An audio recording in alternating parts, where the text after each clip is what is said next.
Madame, monsieur, bonjour, 10 ans déjà et ça continue, vous l'aurez compris, je me trouve actuellement au Festival international de la bande dessinée à Alger cette année. La nouveauté pour les 10 ans du FIBDA, c'est que le programme est divisé entre deux endroits emblématiques de la capitale, l'esplanade de Riyad El Feth et là où je me trouve, le palais de la culture Moufdi Zakaria. Alors des conférences, des rencontres, des stands, des chapiteaux, des ateliers sont au programme. Il y en a pour tous les âges et donc aujourd'hui je vais discuter avec un auteur prolixe, un grand amateur de la bande dessinée malgache, Didier Mada. Merci d'être sur mon plateau aujourd'hui. Bonjour. Bonjour et merci de m'avoir invité. Votre vrai nom, c'est Didier Randriamanantena. Vous êtes dessinateur depuis votre plus jeune âge. Alors, la première question qui me vient à l'esprit, c'est pourquoi avoir choisi Didier Mada comme pseudo? En fait, quand j'étais à Madagascar, je dirige une association qui s'appelle l'Association des bandes dessinées de Madagascar, Mada BD. Et puis, on a plusieurs membres dans l'association et tous les dessinateurs m'appelaient toujours Didier Mada BD. Et quand je suis arrivé en France, pour raccourcir un peu mon pseudo, donc ça devient Didier Mada. D'accord. Voilà. Donc votre enfance, vous l'avez passée au Madagascar? Oui, mon parcours s'était passé à Madagascar. D'accord. Parce qu'à Madagascar, pendant à peu près, disons, 14 ans à peu près que je fais de la bande dessinée à Madagascar et organisateur de festivals pendant 10 ans, entre 1993 jusqu'à 2003. Et puis on a publié pas mal de BD collectifs ou bien des BD solo. Et même il y a des BD commandés par des ONG internationales. C'est à quel âge que vous avez eu cette envie de dessiner comment vous avez découvert cette passion pour le dessin? Comme tous les dessinateurs dans le monde entier, ça a commencé depuis tout petit, ou bien à l'époque où mon père qui est fan de la bande dessinée, comics italien, Tex Solaire, Rodeo, Nevada, on peut trouver partout dans toute l'Afrique et à Madagascar. Et puis, j'ai demandé à l'époque à mon père, est-ce que cette BD-là est faite à la main? Et il me répondait, oui, c'est à la main. Et à partir de cela, je pensais, les autres ils peuvent arriver de faire la bande dessinée comme ça. Vous aviez quel âge? J'avais à peu près 5 ans, 6 ans et je dessinais pas mal au début parce que moi je copiais des comics italiens, du Captain Swede, de Jean Blau, il y a même des BD à l'époque, Tex Willer, qui était vraiment très populaire dans notre pays. Donc c'était vos influences Influences au début. Et puis ça va arriver les BD franco-belges, les Blueberry, Ricochet, des BD de Jeremiah de Herman, des BD science-fiction de Moebius. Tout ça a contribué. À partir de cela, que j'avais vraiment une influence sur, comme dans tous les dessinateurs, donc il est toujours influencé par d'autres. Par d'autres. Après, ça arrive petit à petit son propre style. Voilà, à créer sa propre patte. Oui. Et les années 90 au Madagascar étaient très difficiles pour les auteurs des éditions. L'âge noir, comme on l'appelle. Oui, c'est l'âge d'or de la bande dessinée des années 90. Vous l'avez vécu comment? En fait, l'âge d'or de la bande dessinée, c'est entre 80 et 90, c'est pendant 10 ans. Il y avait il y a des 30 ou 50 titres à peu près qui étaient publiés, des comics comme comics italiens. Il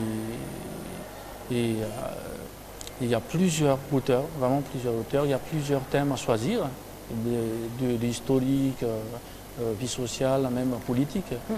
Pourquoi? Parce qu'à l'époque, Madagascar est un peu fermé, donc il y a beaucoup de livres qui viennent des pays occidentaux qu'on ne peut pas accéder dans la librairie, mais on trouve on trouvait seulement dans les brocantes.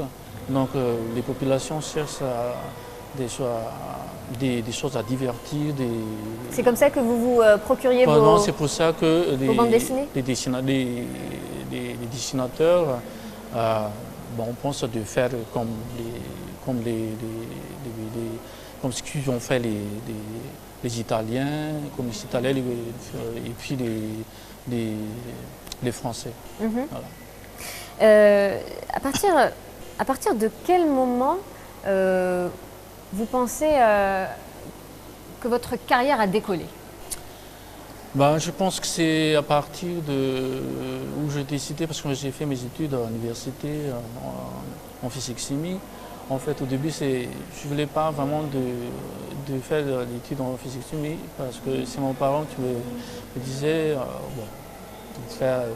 parce que comme tous les parents, ils disaient que on ne peut pas vivre avec la bande dessinée, l'art en général. C'est vrai que l'image de l'artiste était un peu erronée à l'époque. Oui. Ouais. Et donc, moi, je voulais faire des beaux-arts, alors qu'à Madagascar, ça n'existait pas d'école supérieure de beaux-arts. Donc, pour faire plaisir aux parents, donc j'ai fait de physique-chimie. En parallèle, là-bas, il y avait un centre culturel chez quasiment malgache, qui a une branche d'études, une formation sur le dessin et la peinture et de la bande dessinée. Et puis bon, je me suis inscrit pour faire des études de dessin et peinture.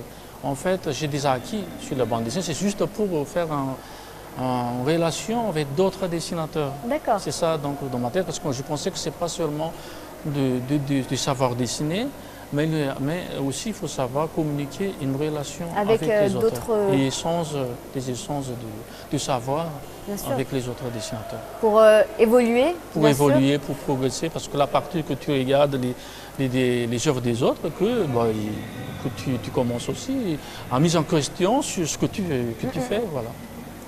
On va parler des prix qui vous ont été décernés. Vous avez reçu le prix spécial donné par la ville de Bologne en 2003 pour la BD Enfants de rue. Oui. C'est un album sur l'histoire de Madagascar également. Nampoonu. Nampouna, oui. Ouais. Oui. Pouvez nous en parler? En fait, la bande dessinée L'Enfant de rue, j'ai eu un prix parce qu'il y a un ONG italien qui a lancé un concours en Afrique et qui s'appelle Africa Mediterraneo. Et donc, j'ai eu un prix de ville de Bologne. Et donc, grâce à ça, il m'a proposé l'éditeur de faire une bande dessinée historique, un album complet, un album solo, qui s'appelle Imbu, le roi Ifa. Et cette BD-là est traduite en 3 langues, en italien, français et néerlandais. Et voilà. Donc, et c'est un peu grâce à ça aussi que je suis commencé à être connu en Europe. Au niveau international. International. Et puis la BD était exposée en premier festival de FIDBA. Je ne me souviens pas si c'est le premier ou le deuxième FIDBA. Donc je le rappelle, c'est le Festival international de la bande dessinée à Angoulême. FIDBA, non, Festival international de la bande dessinée Algérie, Algérie 2007.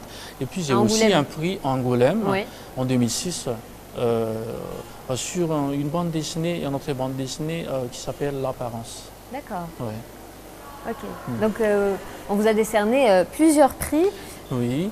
Et la BD L'Enfant de rue, il est exposé aussi, la bande dessinée est exposée à un musée comment ça s'appelle, musée en États-Unis, musée de mais je ne me souviens pas du nom. C'est aux États-Unis? Aux États-Unis, c'est le musée de Harlem. D'accord. Des États-Unis, avec des autres planches, des bandes dessinées africaines, pendant à peu près 6 mois. Et en quelle année vous avez décidé d'aller vivre en France? Pourquoi surtout? En fait, en France, je pense que c'est un accident.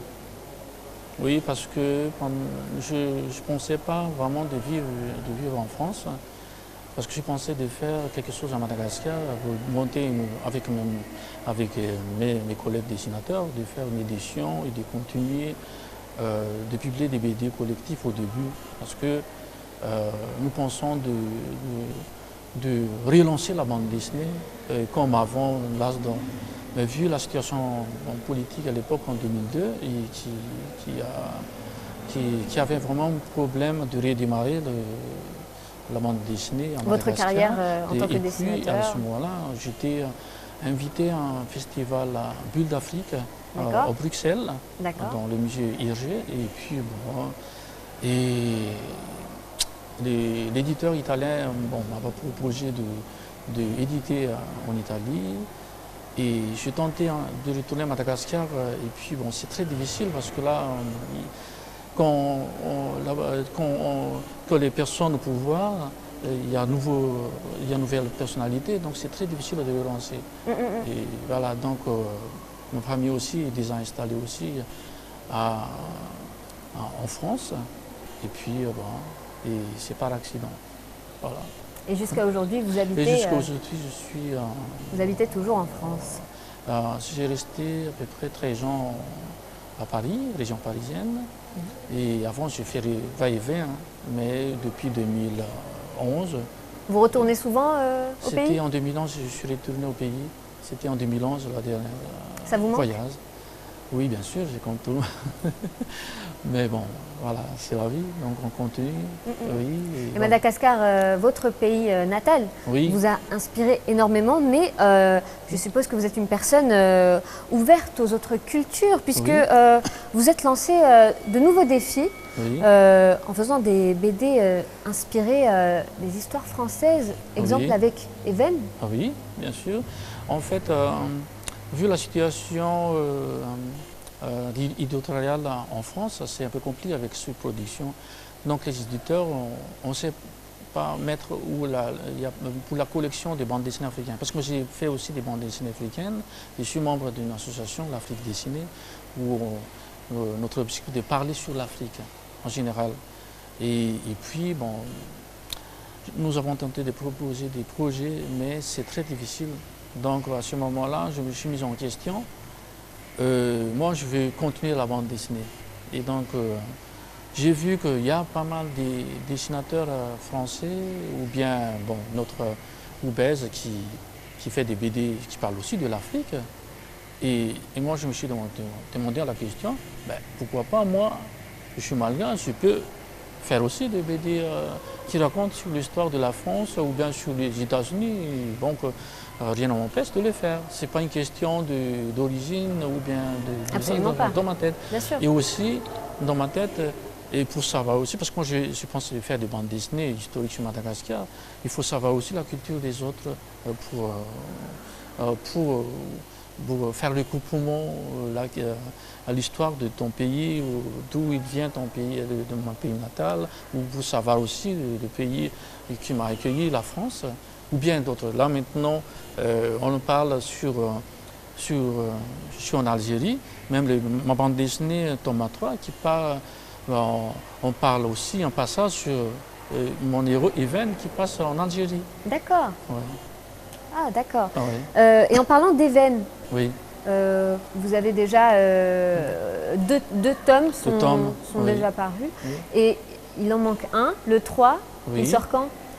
Le tome 3 va sortir dans un mois. Dans un mois. Au salon de Brive-la-Gaillarde, dans le sud, près de Toulouse.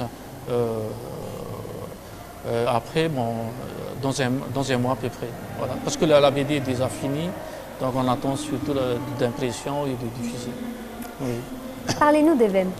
Even, c'est une série historique pendant la période de Henri II, fils de François Ier.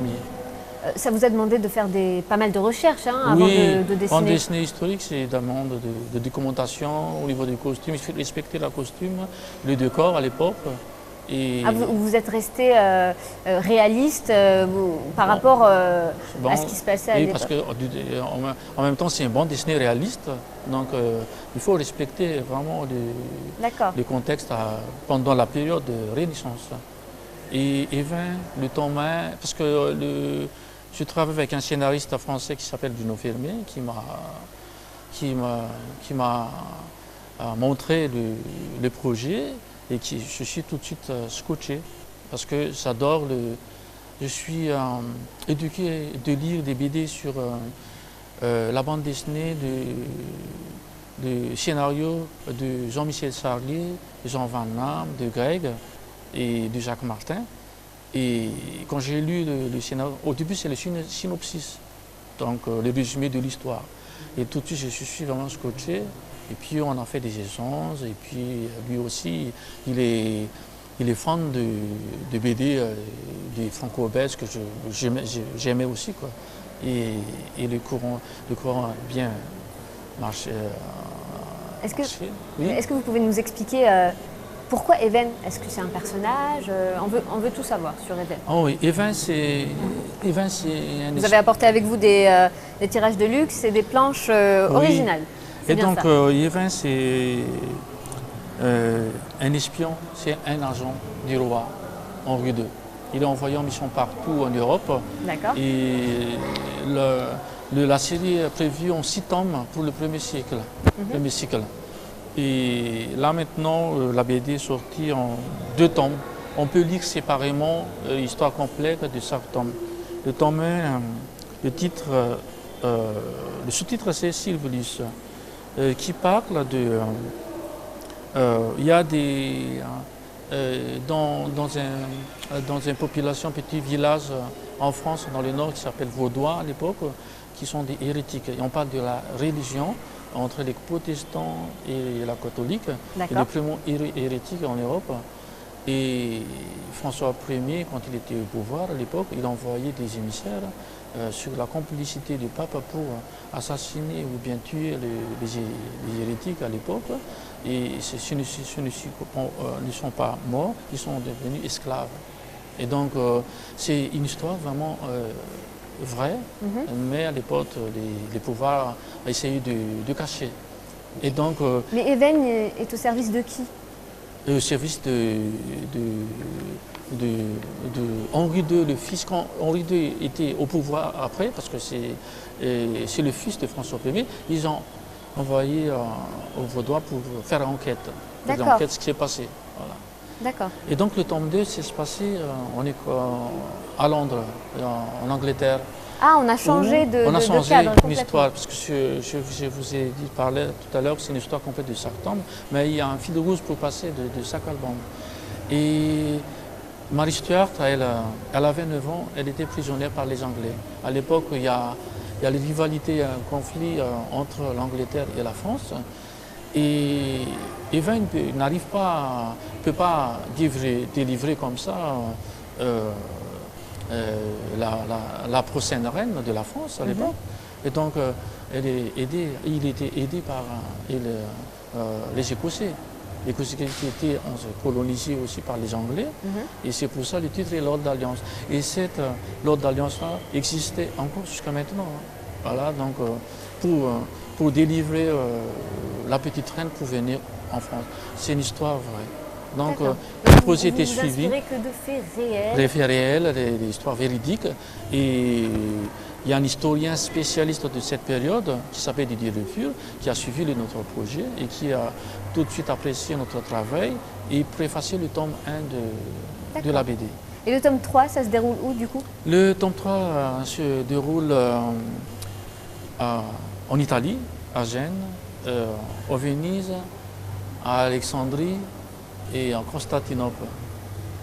Et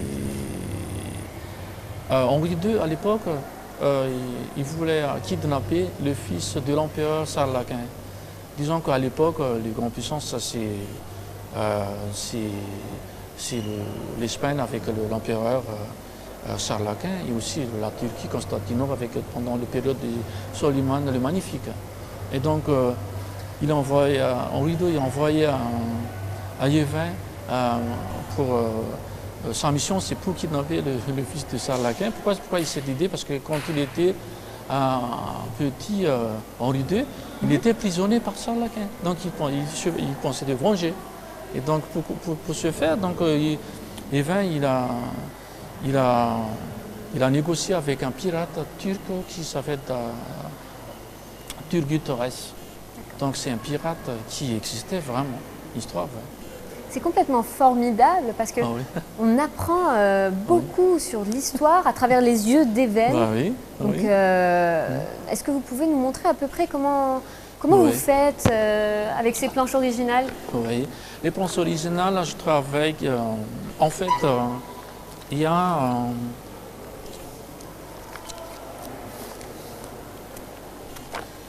Je travaille. Bruno Fermé, il m'envoie un scénario comme ça, description, découpage. Il propose des cases, par exemple, 4 cases ou 7 cases, mais je suis libre à partir de mon inspiration, ou bien je fais 4 ou 5 pages à sa proposition. C'est pour vous en inspirer. Il y a des descriptions, des découpages, et à partir de cela que je fais des storyboards. Et donc les passages storyboards, c'est vraiment très important. Donc c'est un croquis rapide, vraiment rapide. Même on ne sait pas c'est quoi on ne sait pas vraiment, mais c'est la mise en place de tous les objets et puis le nombre de pages. À partir de ce storyboard-là, je fais le dessin crayonné, renforcé. Je n'ai pas avec moi, mais bon, je vais vous l'expliquer. Mais après, à partir de cet dessin crayonné-là, je fais l'ancrage. Et l'ancrage noir et blanc, c'est... Vous commencez par dessiner à la main? À la main, tout de suite à main levée. D'accord. Et donc avec l'ancrage, chaque case est dessinée à main levée. Avec noir et blanc comme ça, et je triche l'entrée dessine à l'ancienne, à moi à la main. Et quand j'ai fini avec l'ancrage, je photocopie avec haute définition laser. Et avec ça que je fais la couleur aquarelle directe. Et ça donne, voilà, c'est comme ça. Magnifique. Donc c'est deux planches originales, noir et blanc et en couleur. D'accord. Donc voilà. Là c'est les planches de Even, tome 2. Ça c'est le tome 2. Et donc il faut respecter vraiment l'ambiance à l'époque, même la couleur, parce que là à l'époque c'est la couleur de la bougie, donc c'est un peu jaune, un peu jaunâtre. Et la couleur de nuit c'est un peu... c'est pas très éclairé. Et donc il y a l'éclair à l'intérieur de la maison, un peu bougé. Voilà. On se sent vraiment dans l'univers d'Even. Dans l'univers d'Even, et puis il faut aussi montrer à lecteur avec sortir l'émotion et quand il lise, donc de scotcher. L'émotion se traduit souvent par la couleur. Pour la couleur, oui. Et aussi avec l'histoire, parce qu'il ne faut pas oublier aussi l'histoire. Voilà. Oui, c'est vrai que les lecteurs, avant d'acheter, c'est à partir de la couverture. Après, bon, il faut être comme ça, là, mais la avec les dessins. Joue un rôle très important. Très important, voilà. Oui. Voilà. Merci beaucoup, Didier Mada, de nous avoir fait découvrir la création, la réalisation d'une BD, comment vous la pensez, comment vous la dessinez. En tout cas, avis aux amateurs de BD. Even tome 3 sortira dans un mois, au mois de novembre à Toulouse. Et puis je peux... En fait, la bande dessinée aussi, il faut travailler entre 10 à 16 heures par jour. C'est un travail vraiment en haleine, vraiment... Dernière question rapide, ça vous prend combien de temps pour faire une BD? Entre... Pour créer, pour penser, pour dessiner. Oui, la bande dessinée historique, ça demande vraiment du temps, entre 8 mois et 1 an à peu près. De travail acharné entre 10 et 16 heures par jour. C'est énorme. Donc si il y a des dessinateurs qui voulaient vraiment faire la bande dessinée, donc il ne faut pas arriver de faire 5 heures par jour, donc 10 à 16 heures pour avoir de être vraiment professionnel dans la bande dessinée. D'accord. Et un petit mot sur la suite de votre carrière? Quels sont vos projets? Le projet, donc, après pour l'instant, j'ai un projet de contrat avec Citom, avec l'éditeur. Et j'ai pensé de retourner aussi, de faire de la bande dessinée sur Madagascar. Et vous comptez revenir à la FIBDA d'Alger Bien sûr, pas de souci. L'année prochaine avec le tome 3? Ah oui, bien sûr. Ah oui. Merci beaucoup Didier Mada de m'avoir accompagné cet après-midi sur le plateau spécial Festival international de la bande dessinée à Alger. On se retrouve dans un instant avec un autre auteur. Je ne vous en dis pas plus. À tout de suite.